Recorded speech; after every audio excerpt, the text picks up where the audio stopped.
Hey, Gavin. Hi, Louie. How's it going? You are still up tucked away in these woods. In the pines, the sweet Into little the woods pines. you went? Yes. You know, what's funny is for the last couple days, it's been like, oh, it's September. Well, it's fall. Here's some leaves. Here's some pumpkins. And today it's like, it's 89 degrees. Blazing. I hope you love it. I will say your hair swoopy is the longest and swoopiest it has ever been. It's so, ever been. It's so much. I hate it. But also, we're in a pandemic, so... You could be working at a Hot Topic as an assistant manager. Put a streak in that hair, hun. Get me a lip ring. Oh, you would be leading the Black Parade. and you know what? I'd follow, okay?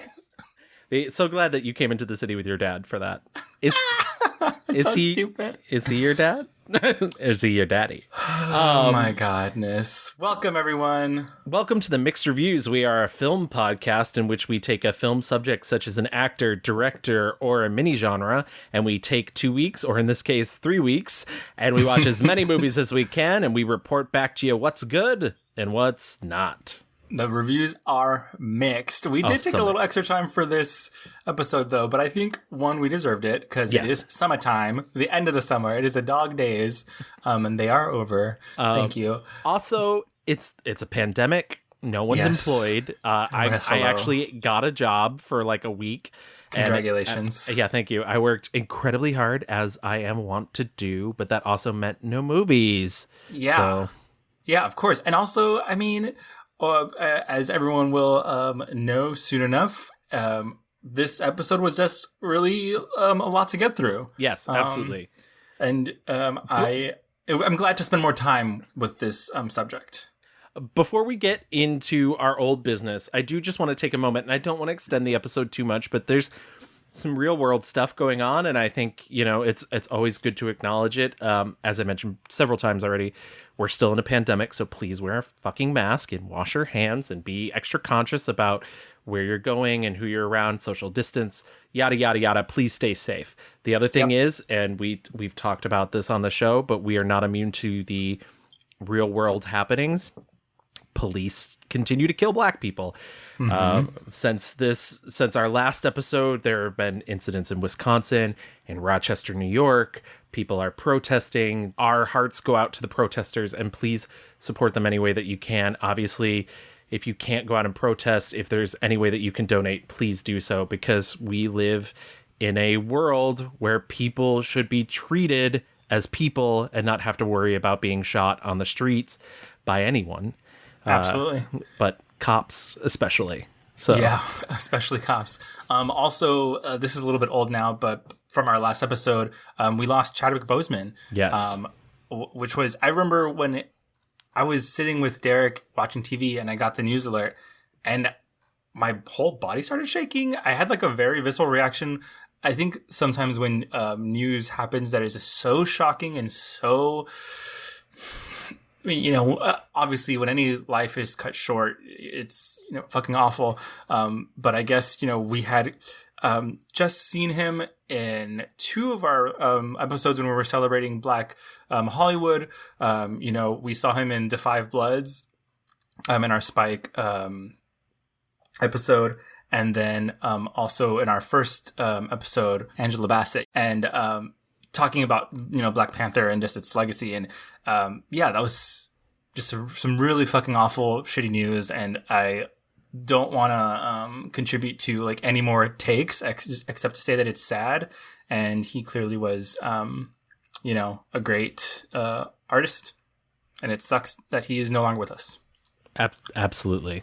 And genuinely just a huge loss, not only for, a life and talent cut short, but for everybody who knew him and for everything that he was going to do. So right, totally. Gavin, you sent me, we have a new review. We do have a new review. Which I think is like a fun and perfect way to get into this current episode. I wonder, should we do the poll first or should we do the review? Let's do the poll first and then we'll read you our review. But now there's like suspense built to the review, so yes, correct. Yeah. It's shocking. Gavin, It's shocking. Did you just hear my gasp? Okay, here we go. Our last episode, we talked about Kevin Bacon, which literally Footloose haunted me. All these past 3 weeks going to the grocery store, Footloose is playing. You know, people are singing along to Footloose at the grocery store. Everyone was wearing leg warmers. It was crazy. Yes. Everyone was getting Footloose. So we asked you guys to vote for what your favorite Kevin Bacon movie. My pick, Pirates, came in at 3%. That was my vote. Thank you so much to me for voting for my favorite Kevin Bacon movie. Try and find Pirates. It's fun. It's spelled like pyrotechnic. Yeah, not Pyrates. I got that spelling bee point. You sure did. Ding, ding, ding. Other came in at 19%. So we had someone write in. Nick B said he loves The River Wild. Eddie and others talked about their love for Hollow Man. My friend Marielle said that she Live, Laugh, Loves Tremors, which I thoroughly endorse. And then in a fucking tie, Gavin, we got Footloose and your pick, Stir of Echoes, at 39%. Also, want you to know that my friend Jimmy texted me. He said, you know what? I agree with Gavin. Stir of Echoes is great and you need to watch it. And I said, wow, I cannot believe you have fucking betrayed me. You know what, too? Sunday I was rather busy and I was like, I know this is the last day of the poll, but I'm gonna wait as long as I can to vote. And like 7 p.m. I opened Twitter and it was like, you ran a poll. And I was like, I didn't vote. And by the way, yeah. And so it could have won. And then it didn't. And it's my fault. So I want this all to be a lesson to you all in November. Fucking vote. Come vote, bitches. Because if you request your ballot now. Footloose Turn it in now. Footloose could tie with Stir of Echoes. It's the same thing, Gavin. That's the same thing. It's the same thing. It's the same. I apologize. I'm sorry. But thank you, everyone, for voting. And not you, Gavin, because you didn't. No, I didn't. My civic duty just flushed down the drain. I'm the worst. But enough with last week's episode. To get into this week's episode, we're going to read you this review that was left to us like a week ago. Yeah. And it says, found this podcast last year by way of this had Oscar buzz via Vanity Fair's Little Gold Men. Gavin and Louie know their stuff, put in the work, don't shy away from strong opinions, and always make me laugh. I love hanging out with these two guys who are at heart huge film fans, ready to big up people's work on screen and their charity work off screen. The Joan Crawford episode was a favorite of mine. And this is from Susan out in Dublin, Ireland. Yes. Okay. But before you even say that, I just want to real quick say, I noticed like a couple weeks ago, a huge uptick in our Irish listenership. And I was like, this is her. Thank you. Wow. Yeah. Susan, thank you so much. Thank you so much, Susan. And the verbiage, ready to big up people's work. I love that. Love it. We love big upping people's work. Verb and noun, baby. Love it. And yes, we love Joan Crawford's episode also. That was our first episode we did that was like old Hollywood, classic icon. And similarly to this episode, we had to put in a lot of work to really we even talked about it for this episode. You know, I had not seen any of this person's movies, but it's just always so fun to really dive into this like great big body of work.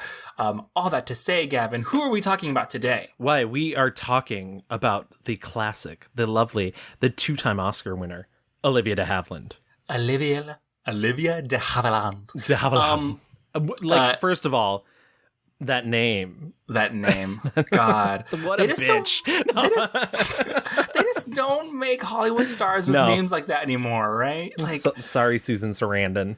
Like, even I was thinking of like, you know, because I think, and we'll talk about it, you know, Olivia de Havilland for a lot of her career was playing just like rom-com-y type ingenue roles, and then found her way into serious type things that were so fucking good. And I was trying to think of like someone similar currently, and I was like, you know, Reese Witherspoon, you know, to me is like the most, and I'm not comparing them as like they're the same level of actors, but like Reese for sure got her start out doing comedy kind of, rom-com type stuff. But then, she's been making her own shit and doing Wild. And I was like, is that kind of, but all that to say, Olivia de Havilland has like this, I don't know, this mystique, this air, this notoriety. And I think there's probably, because of a name like that and because of, you think classic Hollywood, you think prestige, I think people probably put her into sort of a like stodgy box, like oh, she's like upper crust and I think the opportunity for our listeners here is, if they go back and they watch her movies, you find she is so much more than that. And it's funny because when we did Joan Crawford, we really talked about how one of the things that Joan, because I knew her, so I can call her Joan, of course, right. Best friends. She was constantly unsure of herself and constantly in the box of like, I have to do this because I have to be good enough, and I don't think Olivia de Havilland ever had those doubts. Right. It seemed like from the get, she was confident and strong, and she knew what she wanted, and she was willing to do whatever she had to get it, but also constantly asserting that like she is the boss. Right. And it's also funny though, because I think both her and Joan, and I think a lot of stars at that time though, had so much reverence for Hollywood and the magic of it all. And it might have just been because it was so much harder to make movies then. There were fewer stars, but you can tell she took it very seriously. Yeah. She was definitely confident and knew what she wanted and was going to go get it. Unlike Joan, who was always seeking and wanting more and wanting respect and wanting that approval. And I feel right. like it's funny, very early on in her career, we're going to get to this in the rewind, but very early on in her career, after doing the screen test for Captain Blood with Errol Flynn, her and him had a private conversation in which he asked her what she wanted. And I said, I would like respect for difficult work well done. And then I said, well, what do you want out of life? And he said, I want success. And she did say, isn't it lovely that we both got what we wanted? But like the fact that she had such foresight to be like, I want to do a good fucking job, and I want people to know me for that. Yeah. And I think that's what sort of separates her from a lot of actors of that era. A lot of them really wanted to be famous, and she's like, I want fame if I fucking deserve it. Yeah. Yeah. I didn't know much about her. I knew that she was a Hollywood icon. I knew that she was one of the last living legends. She just died in June. At the age of 104. Yeah, casual. So she was also going to be like, I am successful. Yeah. I'm winning the age contest. She said, Ryan Murphy, you motherfucker, I know you're out there and you're going down. I'm holding on through sheer spite. Yeah. But I had not seen any of her movies. I watched, 15-ish. And she had a long career. She was in about 40 films over the course of close to 50 years. So like, yeah. Yeah. And we're going to ride the wave of a very crazy career where she, fucking laid it down. Yeah. So Gavin, why don't we get into a rewind? Absolutely. Dame Olivia Mary de Havilland was born on July 1st, 1916, and she lived until she passed in July 26th of this year. Her mother, Lillian Fontaine, whose maiden name was Roos, which I love, she was a stage actress. And her father, Walter de Havilland, was an English professor at the Imperial University in Tokyo City, and he eventually became a patent attorney. Her mother, Lillian, and her father, Walter, met in Japan in 1913 and married after a year. Walter cheated a lot Not the really happiest of marriages. But Olivia de Havilland was born in Tokyo. They moved to a large house in Tokyo City, and Lillian would often give informal singing recitals. Wow. Yeah. Her sister Joan de Bouvier de Havilland, by the way, is Joan's full name, who would later be known as the Joan Fontaine, the actress. You would recognize her from Hitchcock's Rebecca and from Suspicion. She was born 15 months later. Both sisters are citizens of the UK through birthright. Neither kid was super healthy as a child, and so just 3 years after Olivia was born, Lillian persuaded her husband to let her take the kids back to England for a better climate. They started sailing out, and they stopped in San Francisco because Olivia had tonsillitis. And then Joan developed pneumonia while they were there. And so Lillian was just like, fuck it, we live in California. Wait a second. They were trying to get from Japan to the UK. Yep. Taking the long way. I don't know if there's a short way, I guess. But yeah, it feels like if I was on a fucking boat from Japan to England, I'd be like, you know what? California's a pretty fucking good place to stop. I'm fine. I'm good. Yeah. No more seasickness. We're good. Yeah. I once said to my mother, whatever happened to the goat we had in San Francisco? And she said, that wasn't San Francisco, that was Japan. Mm-hmm. And there was a goat on the property because it was the fashion in those days to give very young children goat's milk instead of cow's milk. Mm-hmm. And that's why the goat was on the property. Mm-hmm. Then I have other memories. I can see my mother very clearly standing, I thought, having a fitting, but she might have been selecting fabrics for some purpose. It was before lunchtime, and there were wonderful scraps of silk on the floor all around her. Mm-hmm. I couldn't stand up. I was crawling then, and it was lovely to crawl around among these beautiful scraps of fabric. And Walter was like, I don't know, I've been sleeping with the housekeeper. And so he leaves them, goes back to Japan, and he's eventually, like, Tokyo's pretty lit, so I'm gonna stay. He eventually marries their housekeeper. Olivia was big in the arts as a kid. You know, she did ballet lessons. She did piano at the age of 5. She learned to read before she was 6. Her mother would teach her drama, music, and elocution lessons, and she had her recite passages from Shakespeare. This is good. This is a perfect time for me to do this. She had her recite passages from Shakespeare in order to strengthen Olivia's diction. Do you think, like, the mom, I mean, she was a stage actress, I guess, but, like, she must have been, like, a very frou-frou English woman. Yeah. If she was, like, elocution and ballet and music, you know? Like, that's, like, the vibe I'm getting. Especially, and, like, God, if you and your sister are not, like, just 1 year apart, I can imagine already the seeds of trouble. It begins. And, you know, during the Joan Crawford episode, we talked about, you know, Joan's famous feud with Bette Davis.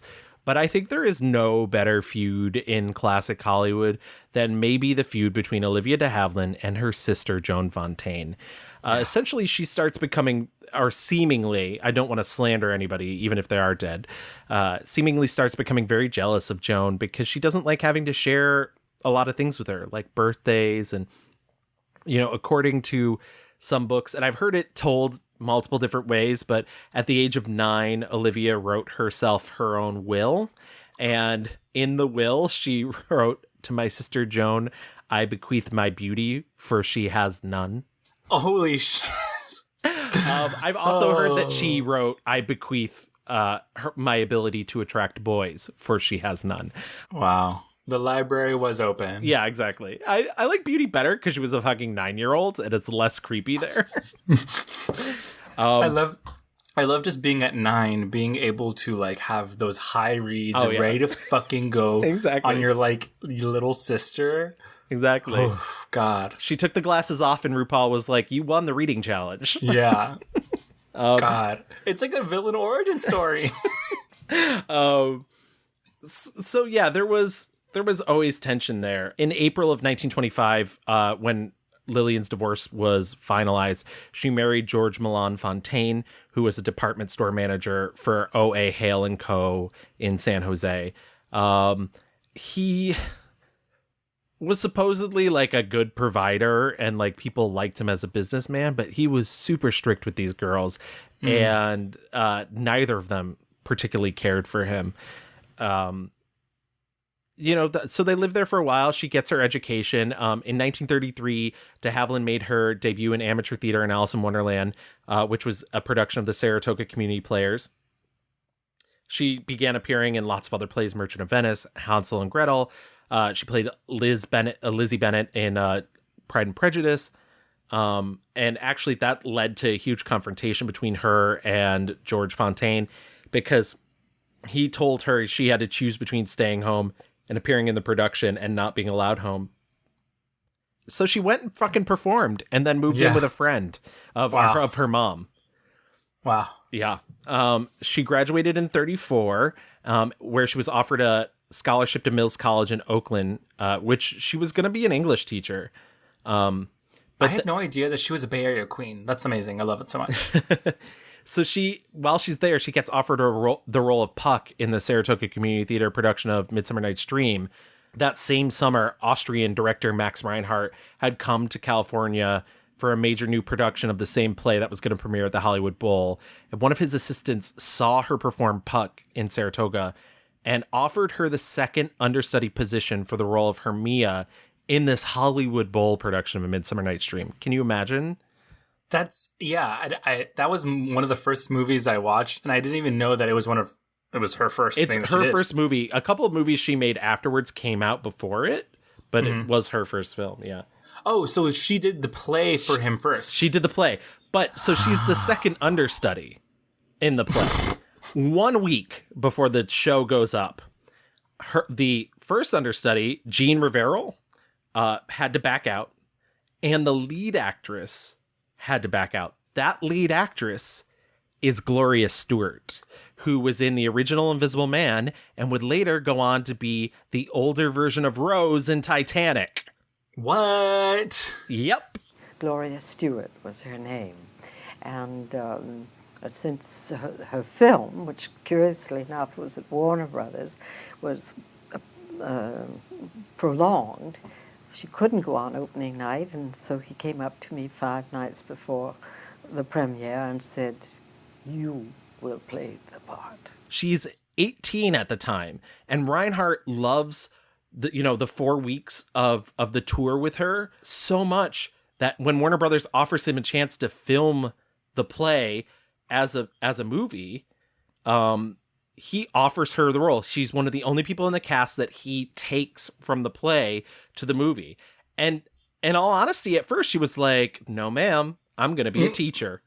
What? Yeah. Warner's wouldn't let me play Hermia in Midsummer Night's Dream unless I agreed to sign a long-term contract, which I didn't want to do. I wanted to go to Mills College. But Reinhardt thought me most unreasonable, and he backed me into the office of the casting director, and I said, "Well, not 7 years, 5 years, 5 years."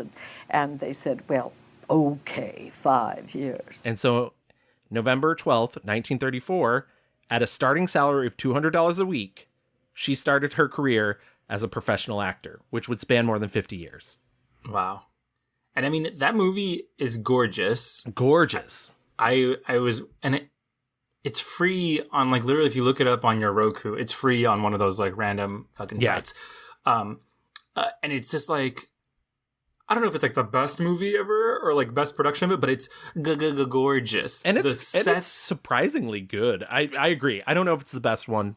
It's really good, though. The sets are beautiful. Like, there's, like, you can tell that they are giving the space for dance and costumes and light, and the sets, it's opulent, extravagant, it's really something to see. Mickey Rooney's performance as Puck is unhinged. Yeah, and it's the worst. That fucking laugh, I was like mute, could not.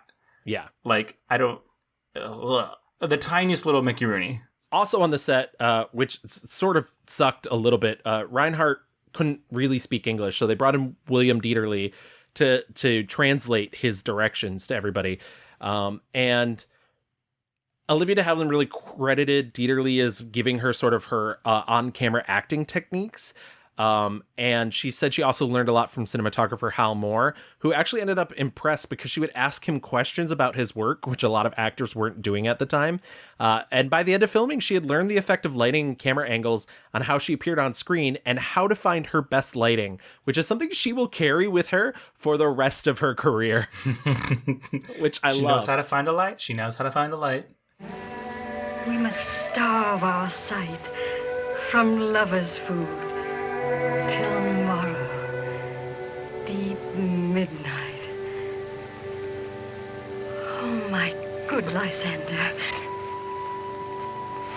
You know, she starts doing, as you mentioned, minor comedies. She does Alibi Ike and The Irish in Us with James Cagney. This will not be the last time she works with James Cagney. And then Warner Brothers decides to do something a little crazy. Because of lack of success during the Great Depression, Warner Brothers decided costume films that, you know, the type of stuff MGM had been doing wouldn't do that well. But they had this script for Captain Blood, which was to be directed by Michael Curtiz. And they were like, you know what? Why don't we cast a couple unknowns? That way we're not losing a ton if it fails. And so they pair Olivia de Havilland up with Errol Flynn for the first time. And this creates one of the classic on-screen pairings. Right. They had never met each other before. Errol was a stuntman, right? Yeah, and he was handsome as fuck, possibly a Nazi spy, but we won't talk about that now. And yeah, just charming and loved the camera, and the camera loved him. And I'm trying to think of, like, you know, I guess the first Pirates movie had already happened after the Lord of the Rings, right? But That sounds right. But if you think about, like, if Pirates hadn't had Johnny Depp, Right. it's almost the same thing Disney did with by casting Orlando Bloom and Keira Knightley, who were, like, not big budget movie leaders. And that's what they're doing with Captain Blood. Captain Blood is a swashbuckling high seas adventure in which Errol Flynn gets sold into slavery, and Olivia de Havilland buys him, and then he gets his freedom by becoming a pirate. And it also creates the classic model they will have for basically all their films, where she starts out by being like, I hate you. And then by the final act is like, I love you. Yeah. Classic. I've seen your pirate ways. I've seen myself bargained for and fought over. A combat between jackals. You pirates are used to taking what you want without the formality of purchase. I'm thief and pirate, and I'll show you how a thief and a pirate can deal. I advise you to go back to your ladies at Tortuga, who are thrilled by your bold, lawless ways. What matters is that now I own you as once you own me. You're mine, do you understand? Mine to do with as I please. Yeah, Captain Blood is good until it's not. I have some issues. I saw Captain Blood originally in college. I had a teacher who loved it, and I remember being like, oh, this is fun. And I rewatched it for this, and I was like, this is not as fun as I remember. Yeah. But they do have the chemistry. Like, I'm shocked that they did not burn the nitrate film every time that they were together, because it's steamy. Yeah, they got it. And it's funny too, because she talks about all the years, you know, the stuff, like, she had such a crush on him. And oh yeah, the story of them and their like kind of missed romantic situation is very suspicious. We'll get to her other romances later, but I'll just tell this anecdote now. You know, he was married, but he was in the process of separating from his wife, and in the 40s, they were at a party together. And I thought, this is going to be a scandal. It's going to be something awful. And he had been very attentive and charming to me, and I sort of tried to avoid all those 50,000 photographers that were always present with their flashlights. And then afterwards, we went downstairs to the Coconut Grove. One photographer got that picture, and we danced to Sweet Lilani. They were dancing, and he finally admitted to being in love with her, and she told him she wouldn't do anything until he'd left his wife, and then a month later he got back together with his wife. I know. Can you believe? She almost had it. Katy Perry, the one who got away. I have another anecdote about them, but I think I'll tell it later. So fair enough. And from there, like, you know, literally her career just takes off. She's in it's like it was like cast in a bunch of, and like kind of what I was talking about, like a lot of these movies where she's just like the ingenue. I mean, yes. she was so young, right? She was 18 or something? Yeah, she was a little older now because she was 18 when she was in Midsummer, but she, you know, late teens, early 20s, you know. Right. And I just can't imagine. And they're basically like, yeah, play the love interest and all these. I swear to God, I watched Anthony Adverse. I could not tell you what that movie's about. Jesus Christ. You know, her and Flynn do The Charge of the Light Brigade. And like you said, a lot of these are just smaller comedies. I think probably my two favorites from this era. But once again, it's just kind of the young ingenue. But I loved 1937, It's Love I'm After, in which she plays sort of a foil for Leslie Howard and Bette Davis. They're both actors. She's a big fan of Leslie Howard. He like gets hired to break her crush on him, and it only makes her want him more. And it's one of those fun sort of ditzy roles, but it's also very quickly paced, and it's got that great crackling dialogue. She's so good at it. And then there's also a James Whale comedy from 1937 called The Great Garrick. And in it, there's a English actor who's going to go to France, but he's insulted the Comédie de France. And so they've decided to teach him a lesson, and he figures it out right away that he's basically now part of this play. They take over a hotel and try and give him, like, you know, at the ultimate type of play that he's a part of. But she crashes the hotel technically, and he thinks she's also one of the actors, and she actually is falling in love with him. And she's bits and skits, lots of bits and skits. Absolutely. And that movie is, first of all, fucking hilarious. Even for 37, like, still maintains. But also, she's so good, and she looks so amazing in that period, you know, that, like, I don't know, the 1700 France period clothing. Oh, she looks amazing. Yeah. But yeah, most of the films in the late 30s until you get to 38, really. Right. You get Robin Hood, right? Which is like the big, I mean, it wasn't like one of the most successful movies of the year or something. Like, absolutely. So much money. This gorgeous Technicolor adaptation of The Adventures of Robin Hood, starring Errol Flynn once again as Robin Hood, and Basil Rathbone as Guy de Gisbane, or Guy de Gisbane, if you will. And I frickin' love Basil Rathbone, great villain in anything. Also really good Sherlock Holmes. So I guess he is a villain. And, lol. And you did get a chance to see Robin Hood. I saw Robin Hood, yeah. Loved, I mean, the movie's what it is, you know, but I was just mostly like, they really said color, honey. They're like, we're paying for the Technicolor. We want costumes. We want to see, like, tights. I was like, damn. It is literally the movie that we've patterned our idea of Robin Hood after for so long. I mean, even the Disney cartoon from the 50s looks like this movie. Yeah. And so I don't know. I think it's so funny, but you're right. Especially my favorite costume is towards the end, King Richard the Lionhearted and his men come back, and they're like hiding in multicolor robes, with like satin lining, and I was just like, oh, did they just have those laying around? Right, just, escaping from wherever they're escaping from. Disguise yourselves. Did you steal them from the Gay Men's Choir of New York City? Very that. They're coordinated and they look cute. You can't escape without looking cute. Yeah, it's a genuinely fun movie, and like I don't know, I love it a lot. That's another movie I'd seen before, but I rewatched it this time and had sort of the reverse reaction of Captain Blood, where I was like, oh, I'm having so much more fun than I think I had. It's also Michael Curtiz. You're a strange man. Strange?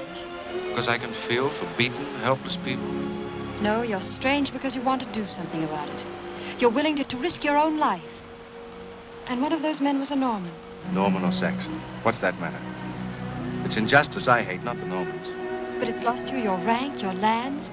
It's made you a hunted outlaw when you might have lived in comfort and security. What's your reward for all this? Reward? Just don't understand, do you? Robin Hood's a huge success. So she thinks, wow, Warner Brothers, they really got my back and they're going to make me a huge star. Nope. This is like a running theme for her career, huh? She's like, okay, I did it. Finally, I'm here. Just to like be fucking, one of the brothers being like, no. Yeah. They cast her in romantic comedy Force a Crowd, in another romantic comedy Hard to Get. They cast her in the war movie Wings of the Navy. In 1939, she does Dodge City, which is another Technicolor wonder by Michael Curtiz. It's another Errol Flynn film. I think like the saloon fight seems like, and the saloon fight was like a technical marvel as well for the time period. I was like, I cannot believe how much work goes into these things. But I guess, was that her first Western? That was her first Western. I believe that was Errol Flynn's first Western. They still have a lot of great chemistry. He looks like, could his eyes sparkle more? Yeah. I think this is a movie where you see him as like a stuntman really putting in his like work, because I was like, oh my God, this movie is kind of, the fight of in that saloon is, to me, was what stood out the most. She was like, fine, I'll do your Western, but let me be the saloon keeper played by Ann Sheridan. And they were like, no. So she gets stuck in the same old role again. And she later said, Dodge City was a emotional low point in her career. She said she was in such a depressed state that she could hardly remember any of her lines. And so she's having a real shitty time at Warner Brothers. But luckily, David O. Selznick writes a little note over to Warner Brothers to say, hey, I'm making this little film. It's called Gone with the Wind. You may have heard of it. Everybody wants to be Scarlet. And he's like, I'd really like Olivia in her contract to come over here and play Melanie. Now, I don't want to get into this too much, because I really want to recommend that if you want to know more about the studio system, we've covered it extensively in our Joan Crawford episode and in our Cary Grant episode. But essentially, actors back then would get tied to these contracts and they'd be forced to basically do whatever the studio asked of them at the time. Other studios could request you on loan, but for the most part, you were tied to however many movies you'd agreed, or however many years you agreed to work for a studio. At first, Jack Warner, he said, "No, ma'am." Yeah, he was no, like, "Ma'am." And so behind Jack Warner's back, de Havilland's like, I'm going to invite his wife to tea. She takes her to tea at the Brown Derby. I explained how much the part meant to me. And I said, would you help me? She said, I understand you, and I will help you. And it was through her that Jack eventually agreed. And he says so in his biography. All the women in Hollywood wanted to be Scarlet, but she wanted to be Melanie. Which is the most wild fucking thing to me, because Scarlet is the worst. Like, I had never seen this movie before. You can find my tweet thread about my viewing experience. It's a very good tweet thread. Thank you. Scarlett O'Hara is just like not a good person. I don't know. Also, Vivian Leigh, who plays her, I just don't think she was like all that. You know? I don't know if I can follow you down that path. I agree, Scarlett's awful, but I just don't like. I don't get it. I don't get it. I'm sorry, she doesn't have the range. She said of the role of Melanie was someone different. She had very deeply feminine qualities that I felt were very endangered at the time, and they are from generation to generation, and that somehow they should be kept alive. And that's why I wanted to interpret her role. The main thing is that she's always thinking of the other person, and the interesting thing to me is that she was a happy person, loving, compassionate. And I think that really sums up how she plays Melanie in the movie. I didn't rewatch Gone with the Wind because I've seen it about 1 billion times. My mom loves that movie. But I've always loved her performance as Melanie. But once again, Miss Melanie. She was, I mean, the thing that's interesting about, I mean, so her portrayal of Melanie to me, is she was able to, you get the sense that she's, even though she's always being very nice and generous, she doesn't seem naive. She's not playing the fool, you know? Even though Scarlett is literally the entire movie trying to fuck her husband and, like, take him away, she treats Scarlett with respect and dignity. She is not going to be brought down into, like, the dirt and the mud of Scarlett and her fucking antics. And I find it very fucking weird that every review and every write-up I read calls Scarlett O'Hara as a, like, high-spirited woman. Fuck that. She's a bitch. She's not a good person. And she is truly, I think, the best part. And not only because she's a good person, but because you know that she is smart and she is good and she is, you know, I don't know. You don't get the sense she's being taken advantage of, which I appreciated. Scarlett, you look. The W's at the end. Wellman, Wendell, White, Whitner, Wilkins, Williams, Woolsey, Scarlett! You passed him. Oh, he isn't there. He isn't there. Ashley's safe. He isn't listed. Oh, he's safe. He's safe. Oh, Scarlett, you're so sweet to worry about Ashley like this for me. So Olivia comes off of Gone with the Wind once again being like, I'm a star. I got nominated for an Academy Award. This is great. Everything's going fine. And Warner Brothers was like, nope. They put her in a role in The Private Lives of Elizabeth and Essex, which is a great movie starring Bette Davis and Errol Flynn. And what happens? She's not the queen. She's playing Bette Davis's lady in waiting.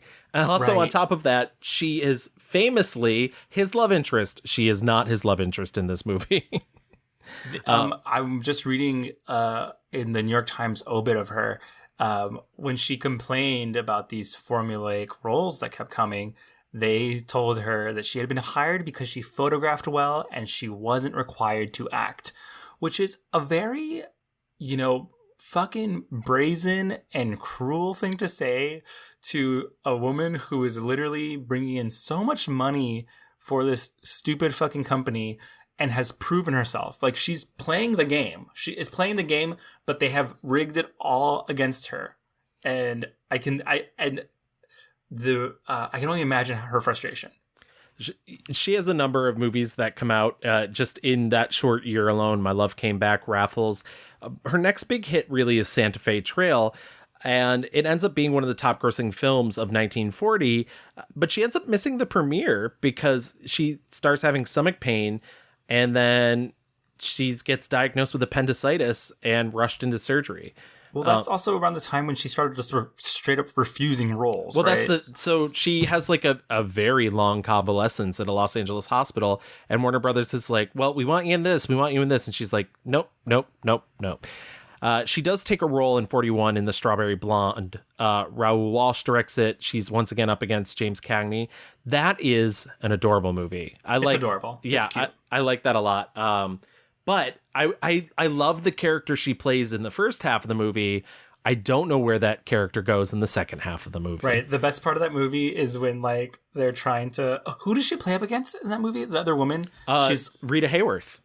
They're so Giving good together. Face. Yes. Hair, body, face. It's the best part is when they're, like, in the park being like, oh, we just happened to be here. We're not here meeting boys. And then, like, of course the boys show up and Olivia's character is like, get the fuck over it, girl. We know what we're here for. Like, we're either in or we're out. Exactly. It's so funny. Amy. Yes, dear. If there's something in your eye, Amy, I'll help you get it out. Oh, bosh, there's nothing in my eye. I just plain and simple winked at him, that's all. No, Amy. Either he's an old friend of the family's or there's something in your eye. I never saw him before in my life until a few minutes ago when I passed Fisher's drugstore. Oh, Amy, he followed you here? No. I followed him. Oh, Amy. That film, huge critical commercial success. She goes on to be in Mitch Leeson's Hold Back the Dawn with Charles Boyer. And this is, you know, sort of where she starts to find herself. She plays, a teacher while in Mexico who feels drawn to Charles Boyer's character. He's a sophisticated European gigolo, and it's like very much a sexual awakening. And he marries her as like a scheme to get across the border into the US, because back in the day, and I don't want to get too deep into it, but there was a quota system about how many people could come from a certain country in the US, and the Romanian quota was very, very small. And so he would have had to wait in Mexico essentially for 8 years, which is why it's frustrating when people say nowadays, like, why don't people just do it the legal way? Because even though the quotas are much bigger now, sometimes there are people who are still on waiting lists for like 10 to 15 years.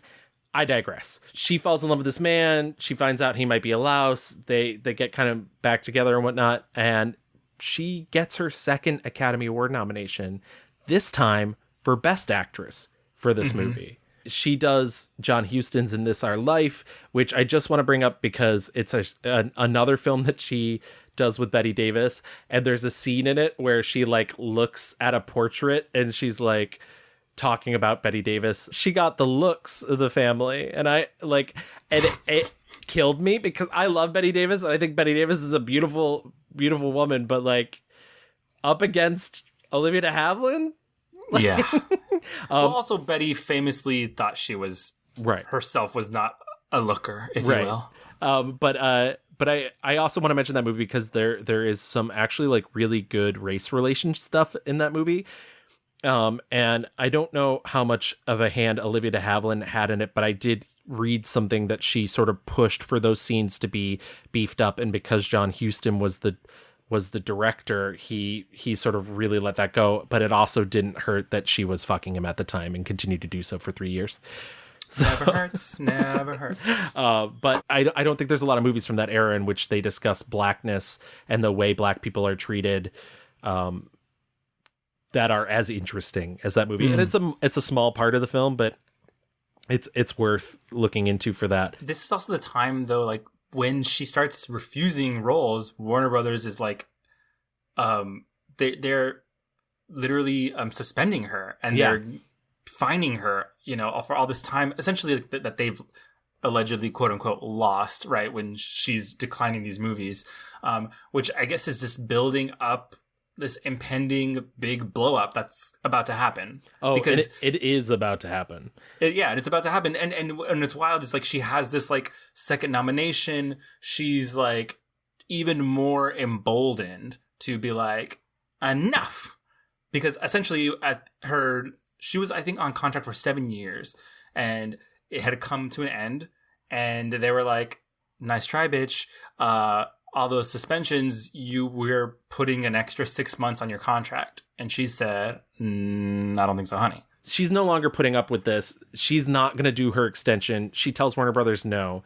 And on advice from her lawyer, Martin Gang, she files suit against Warner Brothers in Los Angeles County Superior Court to seek a declaratory judgment that she was no longer bound by her contract because there was an existing section of the California Labor Code that forbade an employer from enforcing a contract against an employee for longer than 7 years from the date of the first performance.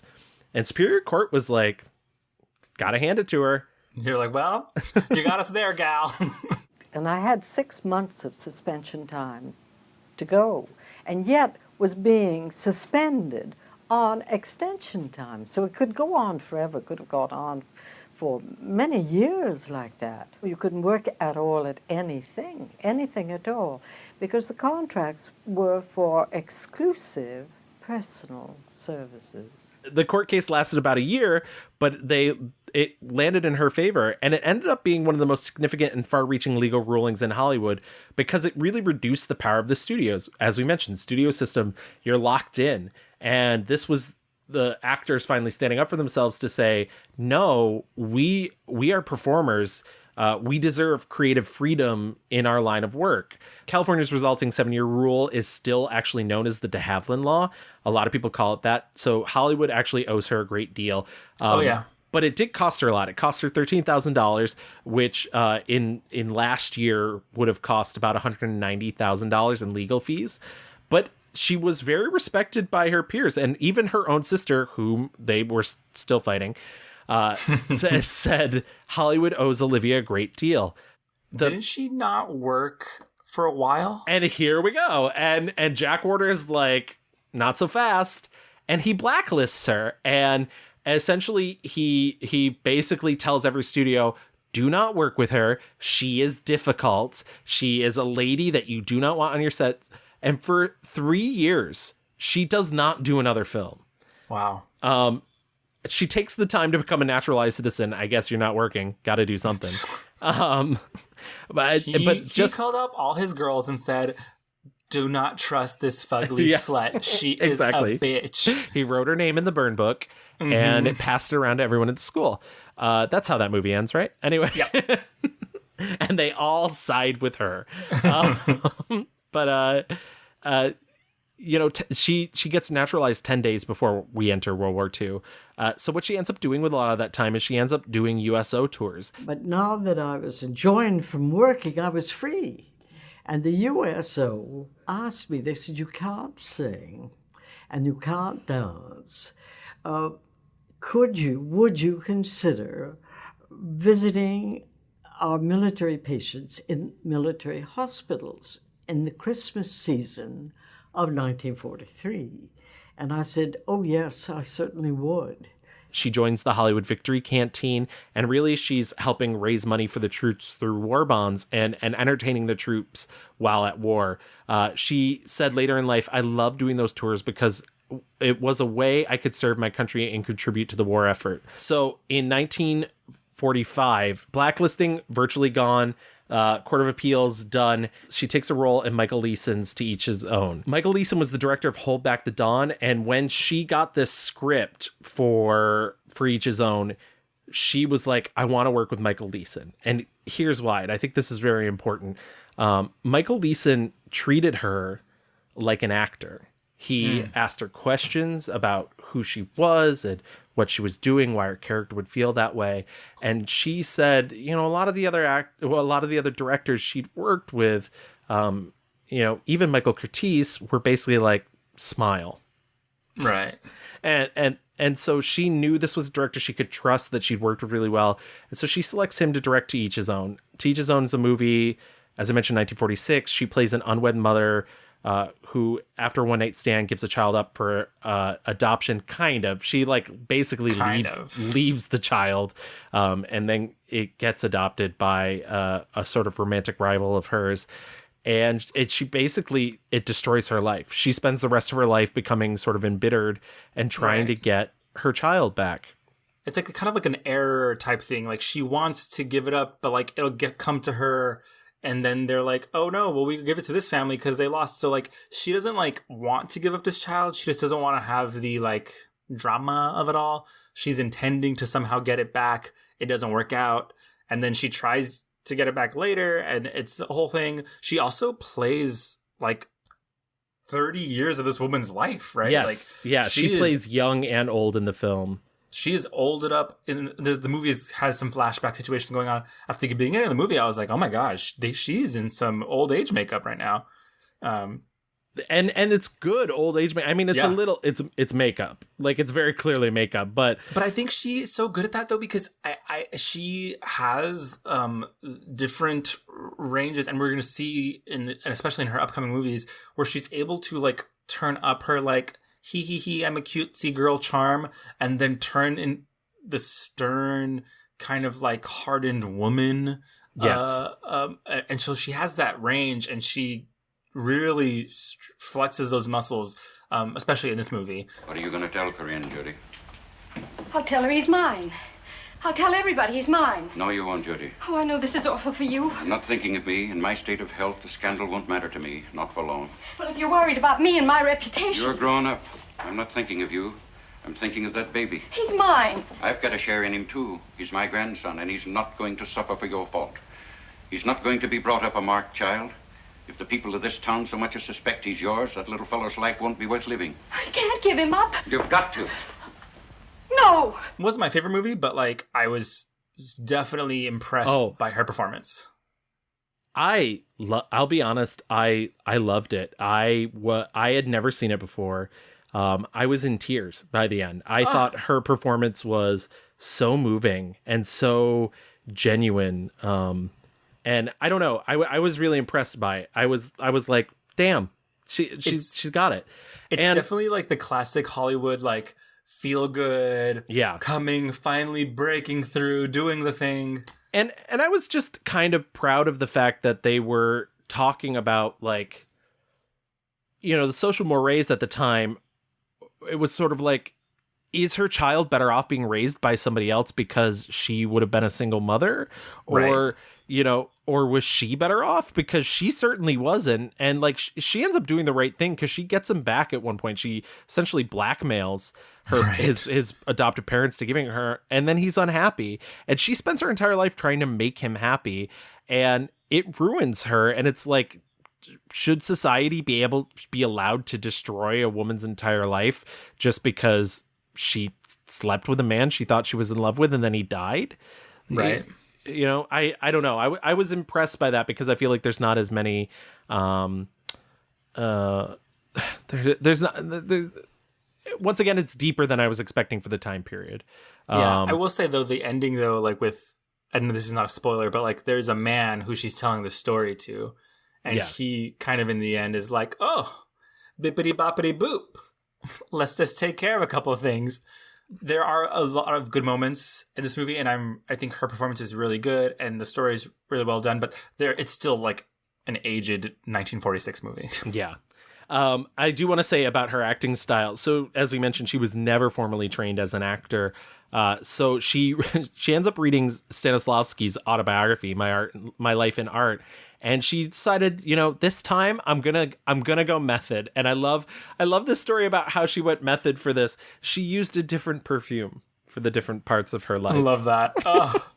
She said, young me would wear Curve, but when I grow up, I would wear Elizabeth Arden. I don't know. I just made up fucking things. White Diamonds by Liz Taylor. Yes, these have always brought me luck.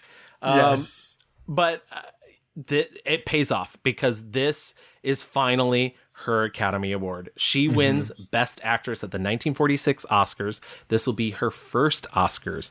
And it's sort of seen as a culmination of her struggle to be respected and to be rewarded for a good work. Now, we mentioned the feud with her sister. It only gets worse. The 1942 Academy Awards, Olivia de Havilland was nominated for Hold Back the Dawn. As we mentioned, it was her first Best Actress nomination. She was up against her sister Joan Fontaine for Alfred Hitchcock's Suspicion. Joan Fontaine wins. Yes, she does. And this is like reignition. Just like, nope, not gonna fuck with her, whatever. So when Olivia wins her award for To Each His Own, Joan goes to congratulate her, and she fucking ignores her. Well, because didn't she not talk to her when she won? Yeah. So like it was kind of like, well, you didn't say congrats to me, and but you didn't say JK. Like it's very that. Exactly. Also, I wanted to mention quickly. So is it? I don't know if you know this or not, but I think I read that Joan Fontaine goes by Joan Fontaine because Warner was like, we can only have one de Havilland in Hollywood. See, I read it was, and this is the problem with doing this, but like I read it was her mother who was like, we can only have one de Havilland, and so, but I also read that Joan Fontaine said that when she was trying to get a movie contract, she was like, you can't go to Warner Brothers. That's Olivia's studio. Yeah. So. And oh god, which is just like so crazy, just pitting them against each other, right? But yeah, so we're in 1946. You know, Olivia has fucking slain big Hollywood, and she's now like proudly holding on to her first Oscar statuette, and yet still has this nasty feud going on with her sister, who is like, oh, you finally got one? That's cute. In 46, she also does Dark Mirror, in which she plays twin sisters, which was a big thing back then. Oh my god! Bette Davis did it twice, so like, yeah, people love that sort of Dark thing. Mirror, which is just like one of the twins is evil, so that's just how that is. So watch out. Exactly. They're just an evil twin. That's how the cookie crumbles. Sorry, twins are bad. Later that year, she was appearing in a summer stock theater production of What Every Woman Knows. And she begins dating Marcus Goodrick, who is a U.S. Navy veteran, a journalist, and an author, and they marry each other in August 26th of 1946. In 48, she does one of her most challenging performances. She's in the movie The Snake Pit, in which she plays a schizophrenic woman who is in a mental hospital. And I really like this movie. I think her performance is really pretty great. You know, she to try and get into character, she consulted with psychiatrists, and she did, simulated electric shock and hydrotherapy to try and feel what a person would feel in this situation. And I think it's a surprisingly, there's some stuff, there's like an evil nurse, but I think once again, I think it's a much more delicate portrayal of it. This was basically the first realistic portrayal of a person with a mental issue like this that was handled seriously in a Hollywood film. Right. And also it was handled, this character is able to go get treated and be released. It's not like, well, she, is a psycho person and she'll be that way forever. It was like, no, she is going and getting treated and she's able to overcome, or not overcome, but maybe is able to deal with these, issues of mental illness. It wasn't like this life sentence of like, and they locked her up forever. Yes. And, she said, I met a young woman that was very much like Virginia, about the same age and physical description, as well as being schizophrenic with guilt problems. What struck me most of all was the fact that she was rather likable and appealing. It hadn't occurred to me before that a mental patient could be appealing. And it was that gave me the key to the performance. And people agreed. New York Film Critics Circle gave her the award for Best Actress, Academy Award nominee again for Best Actress. So she's just racking up those nominations and those awards, and that really culminates in 1949 in William Wyler's The Heiress. The Heiress, which is based off of a play of the same name and also the Henry James novel Washington Square, is about a young woman who lives with an overbearing father. She's set to inherit a lot of money. She's very naive, doesn't believe herself to be beautiful, and she sort of falls under. It's not even that she doesn't believe she's beautiful. Her dad doesn't think she's beautiful. Yeah, her dad. Well, that's the thing is she, her dad's genuinely a terrible human being. She falls in love with Montgomery Clift, and you spend the whole movie sort of wondering, does he love her for her money or does he love her in general?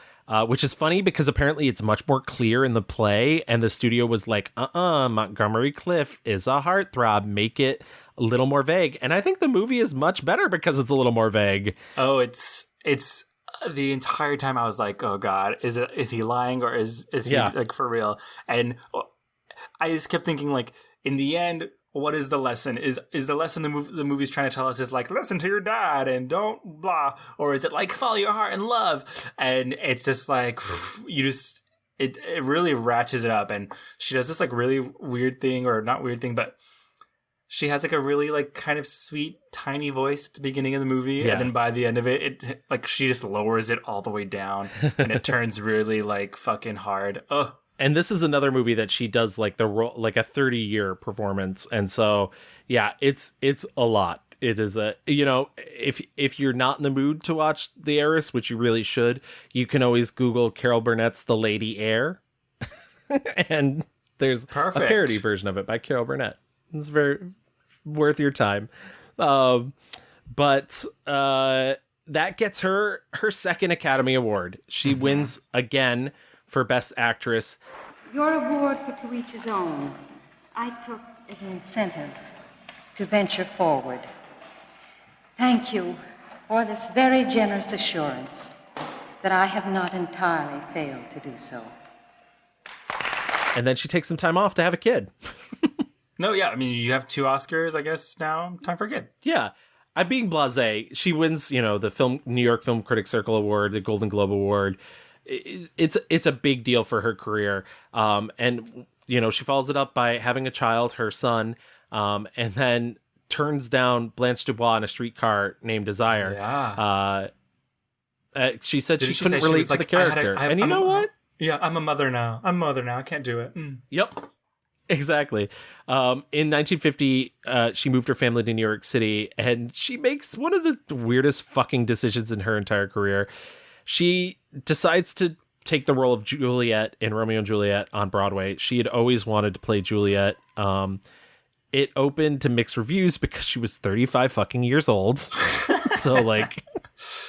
a spry 35. Exactly. It closes after 45 performances, but she was like, no, I'm gonna conquer the stage. And so she does George Bernard Shaw's Candide in 52. That one ends up going on for a ton of sold out performances. So at the end she gets the last laugh, but I still just can't imagine. This is also, like, after all that, she's like, you know what? I'm done with Hollywood. Doesn't she, like, leave to Paris? Yep. Yeah. She divorces her husband. She travels to the Cannes Film Festival at the invitation of the French government. And, yeah, she ends up moving there. She meets Pierre Galante, who's an executive editor for French journal Paris Match. They marry. And, she settles there. She starts... But that doesn't deter her from working. She ends up doing Terrence Young's That Lady, which she plays a one-eyed Spanish princess who lost her eye in a sword fight over the love of King Philip II of Spain. Of course. Mm-hmm. She does Not as a Stranger in 55, The Ambassador's Daughter in 56. Both were not great. But she does have her second child, Giselle Galante, who was born in 1956. She ends up doing The Light in the Piazza in 62. And if you're catching on to this, she's slowing down. She's not doing as much, and she doesn't really have to. And in 62, and sort of in a way that seems to keep herself busy, but ends up getting great reviews, she writes her first book, and this book is called Every Frenchman Has One. And it's sort of it's like her being funny about French life and how she adapted. American in France.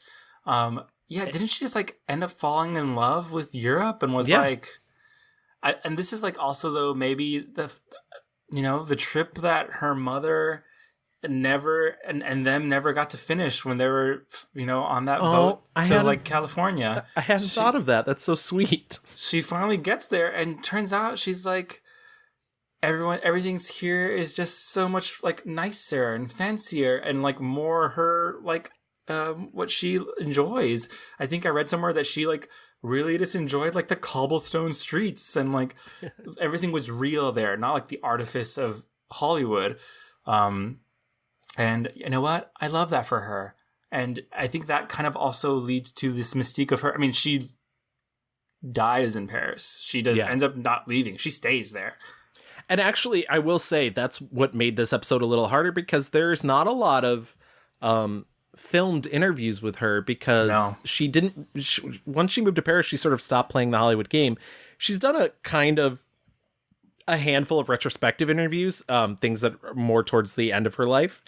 But, outside of a couple episodes of Password, there wasn't a ton of interviews with her, which was a little frustrating, because I try and include as many sound clips as I can, and hopefully I'm doing a good job at that. To learn about another culture and other people is an immense privilege and an exciting adventure. Not only that, but just living in Europe has been an extraordinary experience, because I have been living in a culture of peace. Those 19-year-old American boys, Omaha Beach and up and down that coast, they didn't die for nothing. Think of it, Europe with all these different countries, each country separate from the other in terms of history, culture, language. All of them for 2,000 years and more at war with each other. War is a very stupid way to settle a disagreement. Unthinkable, bestial, won't do. And in Europe, you have the feeling that the whole human race has been raised to another level.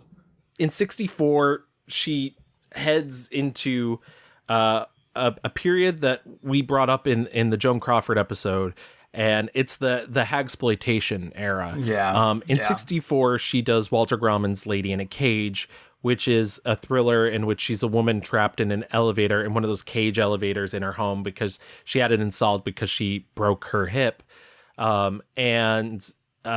She's trapped in between floors, and her house gets invaded by criminals. It was a box office success. Really? Yeah, nothing to shake a stick at, but the critics savaged it. Time magazine even went so far as saying it's very clear that Olivia would rather be remembered as a freak than forgotten. Whew. Yeah. And the movie is crazy.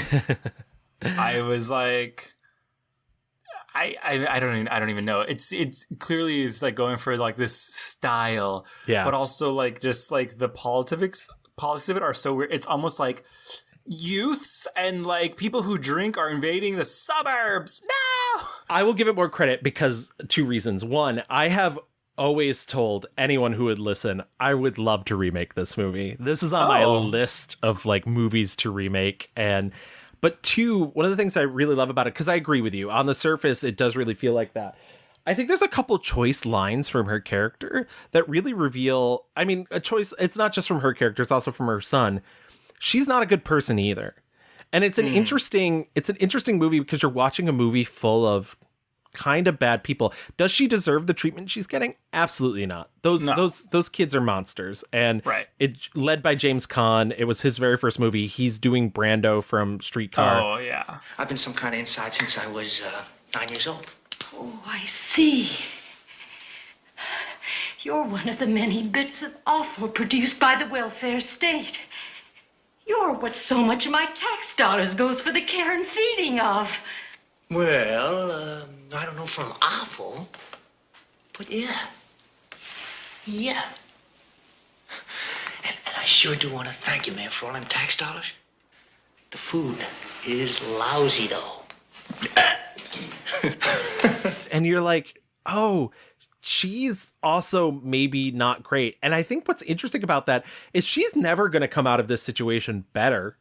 Like, her character arc in that movie is she's only going to be worse. She's going to use this as an example of everything that she's been terrified of her entire life. And I think that's a weirdly fascinating thing to make a movie about. She's a Facebook mom who's ready to rage. Yeah, exactly. She's the type of person that's like, that comments on, a Facebook thing with, quote, peaceful protests.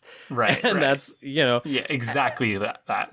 The whole idea of like being like, these are welfare kids and they are bad. I just don't like the policies of like showing them. Like, it'd be one thing if there are kids who, had circumstances that like, but like, I don't know, like this show, it was very like, look at these hoodlums. Right. And it's like, in what fucking world? Like, no. And also I was like, ma'am, you are in between like the second and third floor. A quick tumble down to the first floor would not kill you. It's so funny, too. The guy that wrote the movie had to remove references to the fact that it was New York City because he found out every elevator in New York City has an emergency telephone, including private ones. Yeah, I mean, the movie has to like jump through like, all these hoops to be like, and then this didn't work. I mean, not this. Literally, Ann Southern is in the movie and she disappears because they lock her in a closet and she's never mentioned again. Mm-hmm. I don't want to belabor the point of Lady in a Cage, but I do think it's like weirdly fascinating. She goes on from that to star in Hush Hush Sweet Charlotte with, it's so hard to say. Everybody at home, don't try it. She stars in it with Bette Davis. She's replacing Joan Crawford, who's quote unquote ill. We discussed this in our Joan Crawford episode, but I will say she's so fucking good in this. I've seen this movie so many times. She's so fucking good. She's so fucking evil. And she also gets to be present for maybe Bette Davis's like crowning achievement as an actor, which is Bette Davis being so happy she gets to say bitch on film. Yes, I told Jewel. And I told your father, too. Why wouldn't I? After all, I wasn't much more than a child then, and all I ever got in this house was people telling me how lucky I was, and your father always favoring you and holding you up as an example. Why wouldn't I tell him that his pure, darling little girl was having a dirty little affair with a married man? You're a vile, sorry little bitch! To be in that room. And then mostly ends up, she does The Swarm, which is a big budget disaster movie. She ends up doing a lot of TV. She does Roots, The Next Generation. She makes her final film appearance in the movie called The Fifth Musketeer in 1979. She plays Queen Anne, and she has 2 lines and she's in 2 scenes, and I watched that entire fucking movie and I was very angry. And she gets a Golden Globe for Anastasia, The Mystery of Anna in 1986, in which she plays Dowager Empress Maria. And then her final film appearance anywhere is the HTV romantic TV film The Woman He Loved, which I watched as well, and is like a glowing portrait of Wallis Simpson, the woman that the Prince of Wales abdicated his throne for, and like totally leaves out the fact that she was a Nazi sympathizer and he was also a Nazi sympathizer, but that's fine. Olivia de Havilland plays Aunt Bessie Merriman, and she's it's not going to be my 1-star review, so I just want to get it out of the way. Out of all of the Southern accents she had to do in her entire career, the worst Southern accent. Like just a Wallace. Why are you marrying him? Like, yeah. Okay. I'm happy to report that I stopped watching after Lady in a Cage. So. Oh, did you? I don't blame you. And from there, like every other accolade she gets is about her career. 2003, she was a presenter at the 75th Academy Awards.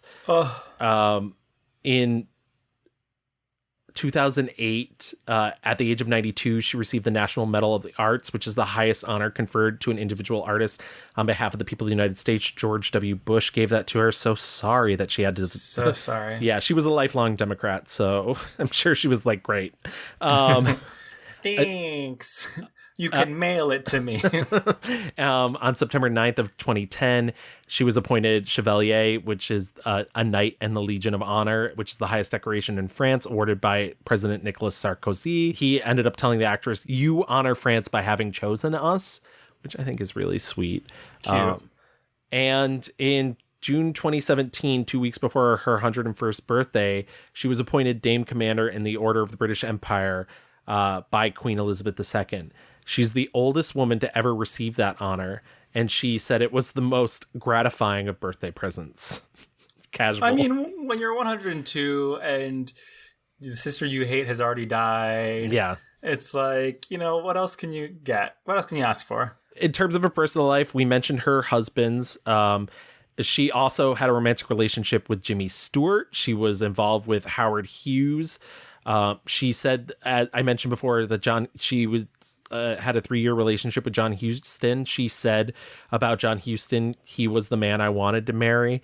The anecdote about Errol Flynn I wanted to share was while she was shooting the movie The Swarm, she told Michael Caine that Errol Flynn once made a $100 bet in the 40s that he could have sex with her. And then she later went and showed him the spot in the Hollywood Hills in which he won that bet. Wow. Feisty lady. Stop. As I mentioned before, she was a lifelong liberal, though she drew the line at those communists.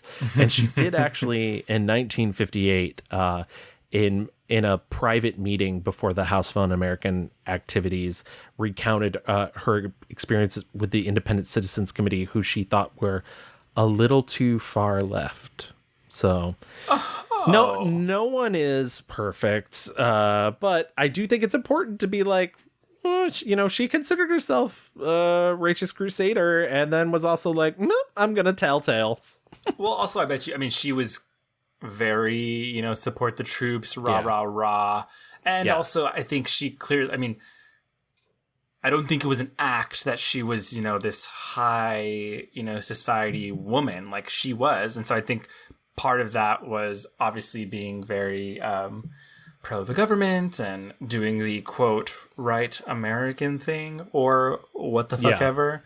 But yeah, I think it's a career and just like a life of, she fought really hard fights and shaped Hollywood into what it is now. I think her best work literally came out of that struggle. Yeah. You know, it's like the late 40s into the early 50s, right after she had been like blacklisted and outcast from Hollywood. She came back just like fucking burning through Hollywood. And she did 4 or 5 movies, I'd say, from like from To Each His Own to like The Heiress, maybe My Cousin Rachel. And then she was like, you know what? I'm going to New York and doing theater that I've always wanted to do. I'm a 35-year-old Juliet. I don't care. And then she fucking says peace and goes to Paris. Like, I don't know a more iconic, like, kind of being like, peace. I fucking told you guys. Right. I'm out. And that's what I love about her is she's like, I did the thing. I did it. Like, I don't need to. And that's, I think, what's sort of frustrating. And it's, I mean, there was also, we've talked about this and it still goes on. There's also a law of diminishing returns when it comes to Hollywood and women aging.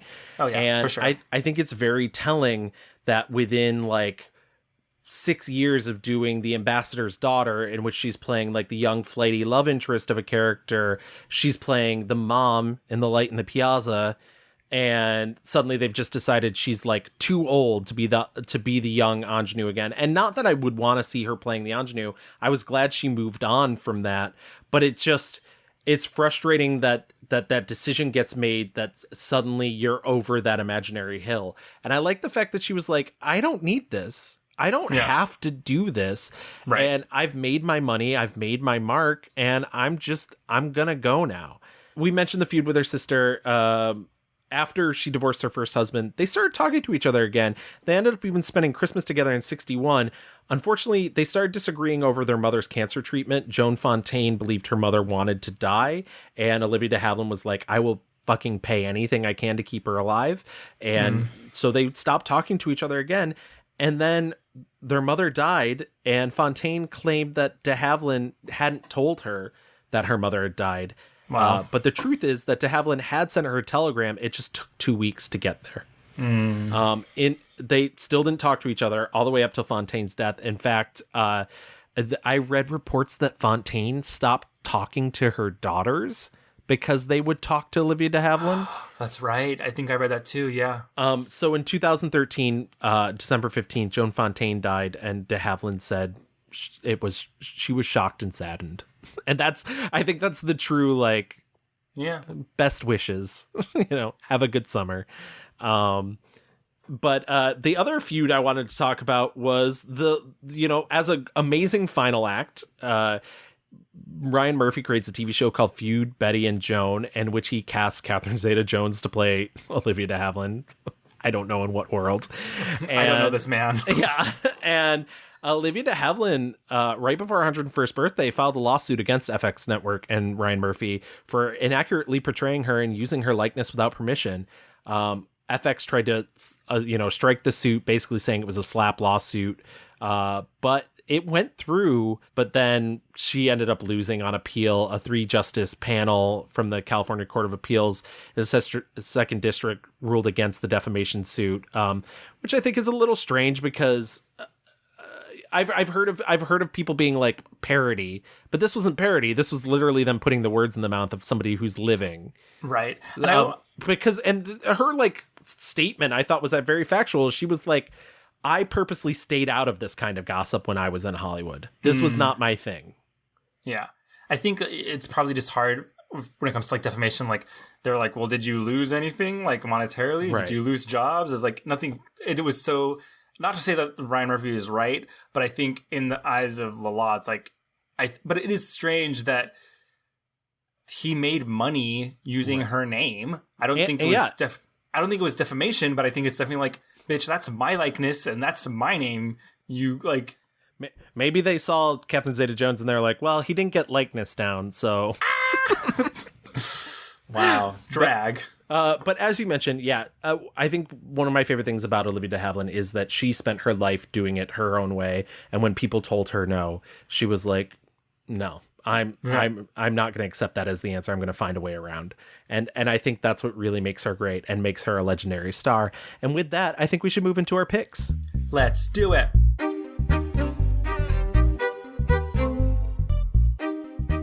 My 1-star review is a little film, and by little, I mean insanely long movie, from 1978 called The Swarm. Okay. This is one of Olivia's last films, and I can understand why. The Swarm is a film. It is a Irwin Allen film. We've mentioned Irwin Allen before because in our Sally Field episode, we talked about Beyond the Poseidon Adventure, which I'm pretty sure was my 1-star review there, too. I think it was. This is a disaster film about killer bees coming and attacking. Yeah. And it's one of those, like, bloated murder hornets. Yeah, exactly. It's Murder Hornets, the prequel. It's one of those overstuffed, overpacked, overcast films. The lead is Michael Caine. Everybody else that's in it's Catherine Ross, Richard Widmark, Richard Chamberlain, Olivia de Havilland, Ben Johnson, Lee Grant, Jose Ferrer, Patty Duke, Slim Pickens, Bradford Dillman, Fred McMurray in his final role, and Henry Fonda. In fact, Michael Caine was once saying, I was in The Swarm, but so was Henry Fonda. Why do I keep getting blamed for it? We were all there. We were all there. I don't know how to get too much into this because it's as ridiculous as it sounds. Like, essentially, killer bees have come and they like take over a military base first, and then they like kill a town, and then Are you telling me that the bees take over the military base? Yep, like killing everybody in it. They're not like pressing buttons. Okay, I was like, that bee has a gun. There is a lot of scenes where after people get stung, they hallucinate giant bees, and I was like, I don't need this, Irwin Allen. I made the mistake too of the copy I found was the 156-minute extended cut, literally a film longer than 2001: A Space Odyssey. Michael Caine is like the expert, but he's also a badass, and like the government can't tell him what to do. He knows about the bees. I also think it's a weird point of contention that at one point he holds a press conference and this one guy's like, why do you keep calling them specifically African bees? We don't, like, they could be Brazilian. Like, you keep referring to them as African and then talking about American honeybees. And he's like, it doesn't matter what we call them. And then continues to call them African. So it's very much like a racial thing. It's very China virus. Yeah, exactly. Olivia de Havilland plays the school superintendent, Maureen Schuster, in the town. And she's caught in a love triangle between retiree Felix Austin, played by Ben Johnson, and town mayor and drugstore owner Clarence Tuttle, played by Fred McMurray. And so they have this weird love triangle plot that's playing out as these killer bees are attacking their town. There's an amazing scene where she's like screaming over the microphone to get everybody inside because the killer bees are attacking. And as that's happening, there's like children dying outside. And she like runs into a classroom where all these kids are screaming, and she's like, why? And she does one of the funniest things in cinema history, which she looks out the window, sees the dead bodies, turns around to the camera, and lets out like a moan of ecstasy. It doesn't feel like she's like scared or sad. She's like, ugh. She made a choice. Yeah. She said, maybe not a scream this time. Maybe a grunt, a passionate grunt. Attention. This is Miss Schuster. Please listen very carefully. A swarm of killer bees is coming this way. I want every teacher and every student to close off whatever area you may be in at this very moment.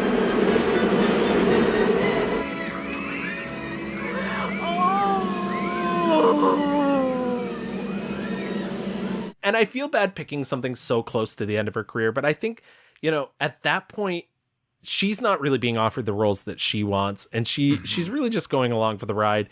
And I think she mentally was like, yeah, I'm not going to bring it today. She was like that song that occasionally goes around Twitter where she's like, I don't want to do the work today. I don't really want to do the work today. Do you know where that's from? Do you know where that's from? I do. I'm playing dumb, but I was like, I love that show. And that's what it feels like. And she ends up dying maybe an hour and a half into the movie. So then I still sat around and watched the next 9 years of it. But she dies in the most ridiculous way, which is they load everybody that survived from the town onto the train. Okay. And they let and she's having a conversation with her two loves about her love triangle. And a bee gets into the conductor's apartment and he tries to kill it. And when he does, the bees swarm and the train falls off the track and explodes. What? Yes. Everybody dies in a train explosion. I'm tired of these motherfucking bees on this motherfucking train. I could see it being a fun, like, put it on at a bar or something, or in the background at a party, because there's just enough bees attacks that it might be entertaining. But yeah, another small anecdote, and then I will let you do your one star review. They had to hire a group of people to remove the stingers from the bees so they would be able to attack the actors. And Olivia de Havilland was one of the only people on set stung by a bee. Wait, but don't bees die once you take the stinger out? You can clip them. They weren't removing them. They were clipping them. Imagine having that job, clipping bee fucking stingers for like a movie. God, kill me. It's a living. It's a living. Okay, my 1-star review is actually on the way opposite end of her career. I chose 1938's Four is a Crowd. Four is a Crowd is a romantic comedy. It's also directed by Michael Curtiz, who we mentioned a lot. He worked a lot with Olivia. Also starring Errol Flynn. It was their 4th collaboration together. It also stars Rosalind Russell and Patrick Knowles. I think Rosalind Russell actually is very excellent in this movie. I love Rosalind Russell. She's so great. Yeah, she is like just giving you like the real ooh-ah-ah sensation, shoulder, like sassy Bob the entire time. But I the movie's like ridiculous, and it's I will say they look so fucking hot. The end, like the beginning of this movie is just them walking down New York, like hand in hand, and there's like live, laugh, luffing while like the credits roll, and I'm like, okay, they look fucking hot.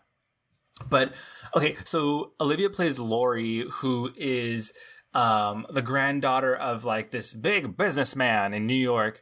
The movie centers around Errol Flynn's character, who is like a PR dude who used to work at a newspaper. The new guy who owns the newspaper fired him and is thinking of closing the paper down altogether. Shenanigans. The main reason I chose this is because this is like key classique Olivia de Havilland, just like I can see the pain and agony behind her eyes playing this dumb bitch. Like she literally is just like giving you the most silly Billy child, like, oh, I'm just a little girl and don't you love me? And it's like, and these 4 people, they all, like Errol Flynn's character gets in this like love triangle between the 2 of these women, and then there's this 4th guy also. He's like, see, isn't that bad? The plot is very loosey-goosey, like, I'm gonna put you in the papers and make news happen and money. It's really unimportant. All you have to know essentially is that Lori is this granddaughter of this big money dude, and she just is. It's like a waste of her talent, and I also just could feel. This is around the same time, the late 30s, where she is just like desperate. I mean, it's the same. It's the year before Dodge City, so she was depressed and just like having the worst time, you know. And it just reflected on screen. Well, if you think I'm going to stand by and see you make love to another woman, you're mistaken. If that's your idea of an engagement, huh? But darling, don't you see it's for the happiness of both of us, my sweet? Well, I guess it is if you look at it that way. I guess I can trust you. You've been all right so far. I'll cooperate. That's the girl. And then you have her next to Rosalind, who is just giving you a little bit more, like that character is just like beefier, meatier, more interesting than just being like the ditzy, like, oh, me, don't you love me? It's very baby, sexy baby, which we famously hate. Yeah. Errol Flynn had tried to, you know, ask Jack Warner to like put him in non-action-y movies. And so he put him in this, and the movie was a big flop. And then in this movie, they even still make him like run around like crazy. Dogs are chasing after him. He bites a dog, like literally bites a dog. And I was like, maybe girl, just like stay in your lane. I don't know. But yeah, my pick is 1938 for as a crowd. Just not. You could tell Olivia was ready to go. She was ready to fucking bust out. Was there anything else you saw that you didn't particularly like? Like I mentioned, Anthony Adverse. I don't know this man. I'm so sorry. I felt like the longest movie of my life. Also, a lot of like poorly aged race things. I thought Santa Fe Trail was so bad. I was like, who cares? Santa Fe Trail, and also what's the They Die with Their Boots On? Those like war movies where it's like the Civil War was bad and hard, but why?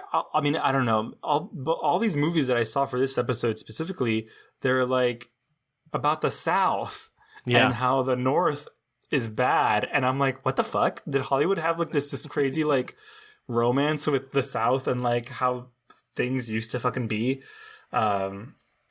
Yeah. I really hated Raffles from 1939. Oh my God. and she even said like, this is not the type of thing I like doing, which sucks because I really like David Niven and I think he's very charming, but that movie is nothing. Raffles, I think Raffles is the funniest named movie ever. Oh, absolutely. The guy's name is Raffles. Yeah, it's a very dumb movie. I mean, pretty much anything she did at the end of her career, The Fifth Musketeer is, but once again, she's barely in it. That TV movie I mentioned, The Woman He Loved, was, I could not believe I was watching it. And 1938, she makes this movie called Hard to Get, and it is so much fun until there is blackface and tons of racism. And I was just like, no, why'd you have to do this? And like literally at one point I was like, why isn't this movie been better restored? And that's why. And yeah, gotcha. And big heads up for Hard to Get. And I think the last one I want to mention, and we talked about this a bit beforehand, but The Light in the Piazza. The Light in the Piazza is a movie in which she plays the mother of a girl who has had a head injury and therefore now has a disability. And she has like developmental issues. Yeah, she has developmental issues. She's played as if she's a child forever in her. It's essentially the Charlize Theron season of Arrested Development, but not played as a comedy. Very that. And she falls in love with George Hamilton, and essentially Olivia de Havilland's like, should I tell him or not? And she, spoiler alert, doesn't. And everything works out in the end. And I was just like, this is offensive. Like, this is not right. It's like, see, people with developmental issues can be hot, sexy babies too. Yeah, that's what it really felt. And I was like, whoa, oh no. And she's fine in it, but she's like kind of, I don't think she ever quite found the groove between like caring parent and just like, she almost feels like a robot at some points. Like she's like talking to her husband and he's like, you sound very upset. And she's like, I am very upset at you. Mama, he says he's seen us before. Do you remember? I'm afraid I don't. Signora, my English is not so, Well, my Italian is not so either, but I do thank you for helping my daughter. Clara, I think it's Signora, on Sunday I see you in the square. How'd you say, the bigger square? Piazza Repubblica. You remember? Musica, It's a sticky movie that, I mean, you texted me beautiful gowns. Beautiful gowns. Oh, that Technicolor, I love it. Let's get out of our 1-star reviews and into our 5-star reviews.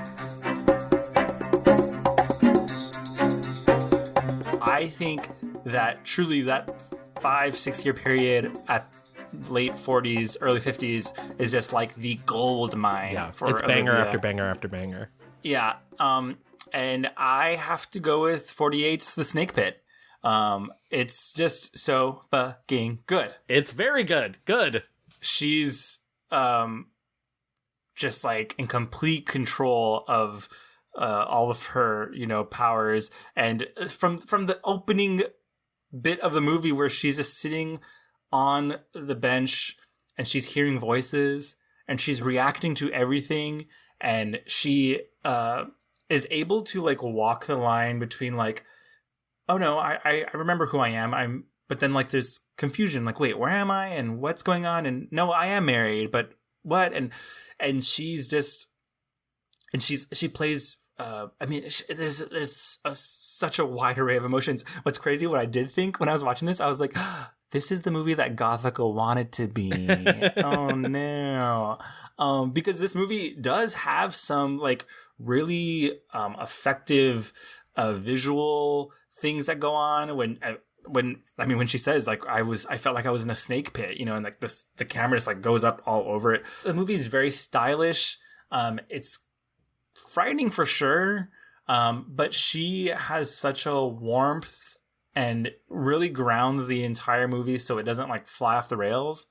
I just think it's you can see the work she's putting in, and it's shocking to see this movie after seeing something like Raffles or Forza Crowd, or they literally just, I can't imagine like this woman who's doing this work, you're making do silly, and not silly's bad, but like not even silly good things, this just like wasting her talents. And I honestly, they're like we mentioned, there are all these bangers in that time period, but I think the Snake Pit is far and away demonstrates what she's totally capable of doing. Come on, I said to lie down on this table. How are you today, Mrs. Cunningham? You're going to electrocute me. Was my crime so great? No, Mrs. Cunningham, nobody's being electrocuted. Dr. Summer and I are just trying to make you well. We're your friends. All right, Miss Liz. Would they dare to kill me without a trial? If I say I demand a lawyer, they'll have to do something. It's in the Constitution. Now just relax, honey. 3 against 1. It isn't fair. Yes, I'd better call a lawyer right away. I want... Miss Davis, I want to hold loosely. I think the other thing I love about the Snake Pit is it comes in this time where she's really playing these sort of... She rarely has like this contemporary moment for herself. It comes in between To Each His Own and The Heiress and My Cousin Rachel and That Lady, which is not a good movie, but like all these period pieces or movies in which she's having to play older. And I think what's great about the Snake Pit is she's really having a chance to play somebody who is her age, who is a lot like herself, but has this other thing and play off that other element. And I don't think you end up seeing that much in her career, in all honesty. Yeah, and I also love that. There are men in this movie, of course, and but her situation and her getting out of it is not dependent. Like, it's not like the relationship to these men is important to her. She, going into the depths of this mental institution, figures it out for herself, and she makes these relationships with other women in this institution and is able to, kind of come to terms with her mental illness. It feels like these men, like the doctor, her husband, they kind of give her the space to do that, which I really liked. And yeah, this movie is on Hulu, so... You picking that ended up solidifying my 5-star review because I was down to 2, and now I'm down to 1. And I think because you didn't pick it, I have to be the person who picks The Heiress. 1949's The Heiress. I mentioned everything about the plot earlier. William Wyler directed it. But I think what's really fascinating about this role is watching her. As you mentioned, she's doing this voice thing, and maybe that's not... I don't know if it's the smartest choice, but it works. I don't know if anybody else could have pulled it off. I guess that's what I'm saying. I think anybody, because she's being this sweet sort of naive. Yeah. And that's really what's interesting about her character. And, in To Each His Own, you do watch her get harder, but there's very much a different situation in that film. And this, it was really fascinating to watch because she's really in this terribly emotionally abusive relationship with her father.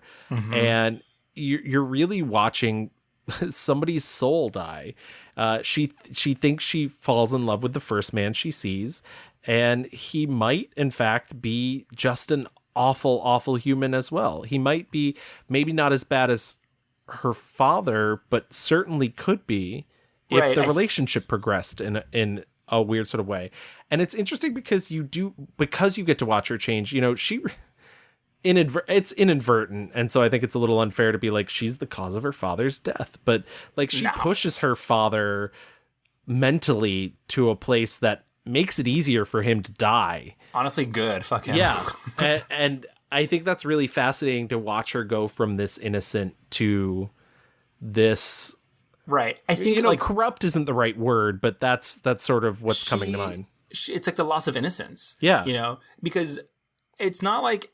She's at the beginning of this movie, she's, naive and young or whatever, but she's also like still a beautiful girl. And just because she doesn't want to like fucking, have witty repartee with like party guests, she's just like a shy girl who like is doing normal things. She likes knitting and let her fucking knit. And they make her feel like she is less than her mother who is dead. Because her mother was this, fucking, I don't know, network extraordinaire. Like it blows my mind. They're like, oh no, you're bad because you can't network and like have good conversations with these dudes at this fucking dance thing that she didn't want to go to in the first place. Yeah, she told them. She has a heightened social anxiety that people didn't have the words for back then, right. and it's fascinating to watch. And it is, it is a very, I think it's a tricky performance, especially because she has to play so much of her life and change so much. Right. Is that the song? Yes. Will you play it for me? I do not play. May I?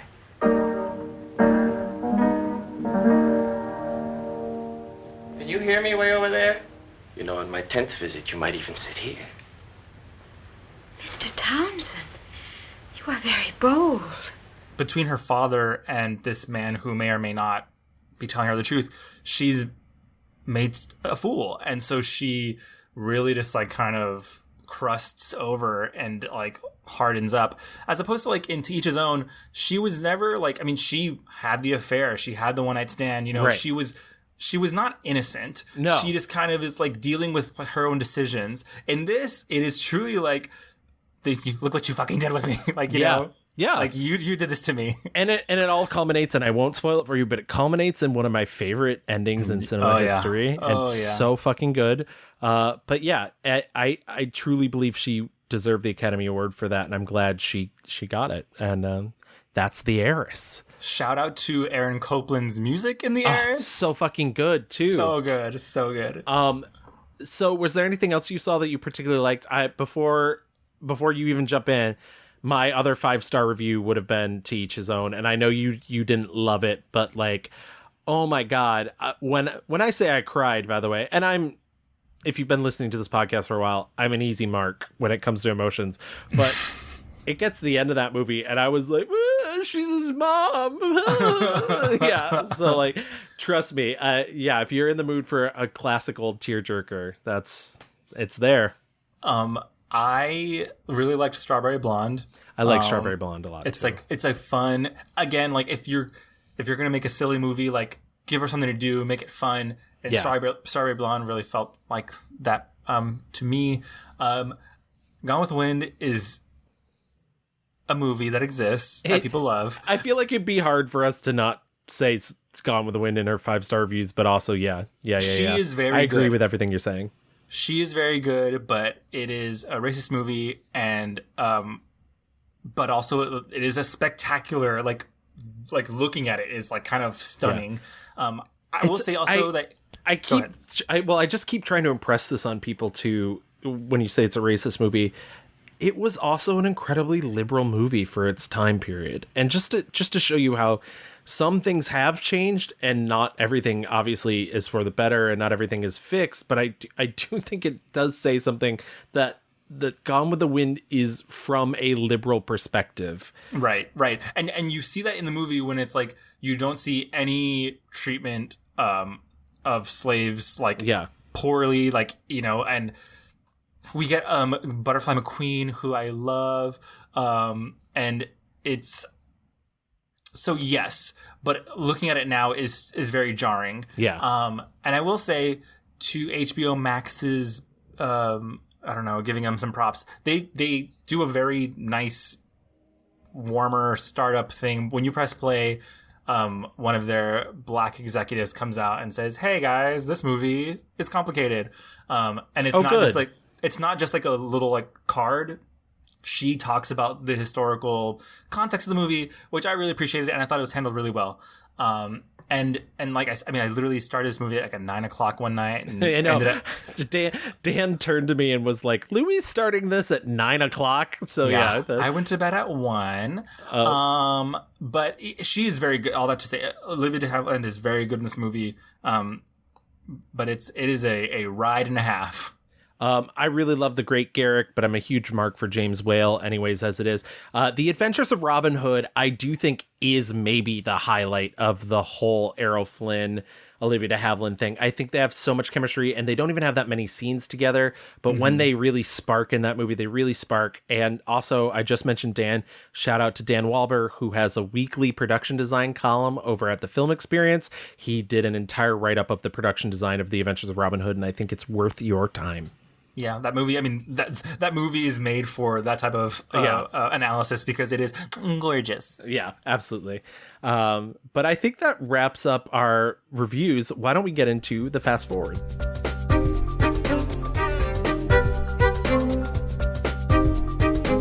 Fast forward to today. Ryan Murphy's still alive. Yeah, Olivia de Havilland dead. So apparently the curse did not work. Damn it.